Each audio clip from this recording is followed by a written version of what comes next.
Something that's really interesting to me is when one team makes a halftime adjustment, like bringing Herrera on. Is it difficult to try to make an adjustment from your end when everybody's already out there?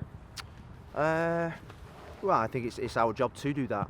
No two halves are ever the same. I think we eventually made the change in the second half with the change of sort of like personnel and profile, because David Acosta we thought could go out in the second half and go again, but he particularly was fatigued. So I think we found out very early on that he was struggling. You think at half time is a 15-minute rest, but then just to go out and do it again after 3-4 months off was difficult for him, even though I thought he was outstanding.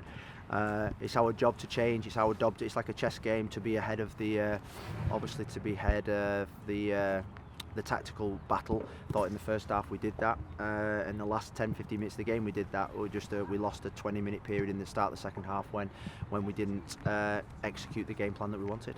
How have you seen like the vocal leadership after a disappointing end to a game like that? Yeah, I mean it was a sucker blow. You think you're going to get a point on the road in a place that's notorious not been a happy hunting ground for us.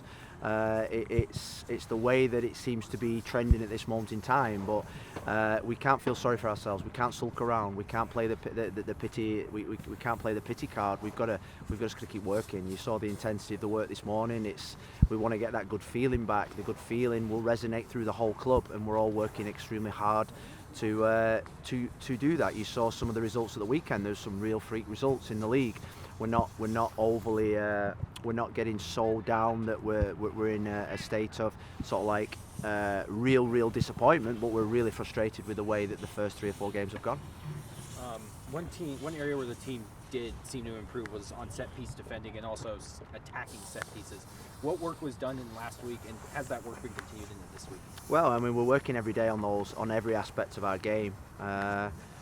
I think we're doing obviously afternoon sessions on some days to make sure that everyone's getting the tactical detail that we require. We've got new players coming in at this moment in time that need to learn the way we play. We've got players out injured that still need to learn how we play. So there's a lot of work being done, outstanding work being done by everybody involved from top to bottom.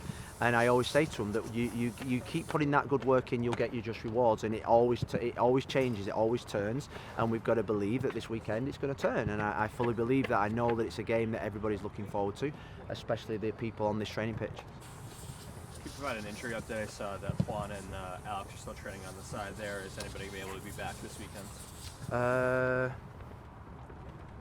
Alex Bonatec, sorry, I was thinking Aravinha. Aravinha was training. We've got that many Alexes at the moment. Bonatec's going to be touch and go.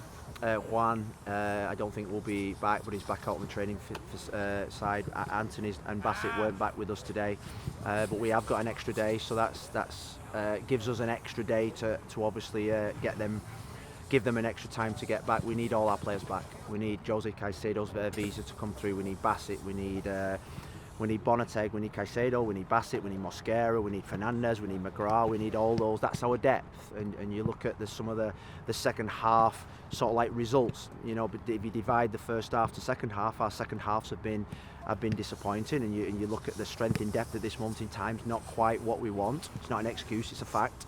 As soon as we get our roster back, and I think we'll be a really outstanding team, and that's what's giving me real excitement, real positivity, and we just need to just stay the course. How important do those first 15 minutes against a Galaxy team that, like you guys, doesn't have a point in the last few weeks feel at Providence Park?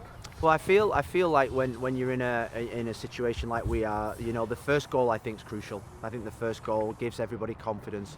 We're a young team. We're a young team that are suffering. We're a young team that are frustrated. We're a young team that, that probably not felt like this for a long time or ever. So we need to give them confidence, and that's my job.